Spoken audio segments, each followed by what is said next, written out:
சோதனைகள் வரும் பொழுது சந்தோஷப்பட தொடங்குங்க. ரொம்ப கஷ்டம் அது, ஆனா ரொம்ப அழகானது. ஆமென்.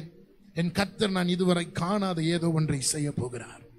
என் வாழ்க்கையில் இதுவரைக்கும் நான் பார்க்காத பிரச்சனை வருது, இதுவரைக்கும் நான் பார்க்காத ஒரு பள்ளத்தாக்கு, இதுவரை நான் பார்க்காத ஒரு அக்கினி, இதுவரை நான் பார்க்காத ஒரு சிங்கக்கேபி, இதுவரை பார்க்காத செங்கடல், இதுவரை பார்க்காத யோர்தான், இதுவரை பார்க்காத 31 ராஜாக்கள், இதுவரை நான் பார்க்காத பார்வோன், இதுவரை நான் பார்க்காத பெலிஸ்தியர், இதுவரை நான் பார்க்காத அமலேக்கியர், இதுவரை நான் பார்க்காத கோலியாத். சந்தோஷப்படுங்க. எப்படி இதுவரை காணாத பிரச்சனையை அனுபவிக்கிறீர்களோ, இதுவரை காணாத ஒரு அதிசயத்தையும் கர்த்தர் உங்கள் நாட்களிலே நடப்பிப்பார். ஆமென். இதுவரை காணாத ஒரு அற்புதத்தையும் உங்கள் வாழ்க்கையில் அவர் செய்ய உண்மையுள்ளவராய் இருக்கிறார். ஆமென். காணாததை கண்டு கொள்ளும் பொழுது சந்தோஷப்படுங்கய்யா. அதிலும் மேலானதை கர்த்தர் உங்களுக்கு தருவார். மகிமைப்படுத்தினேன், இன்னமும்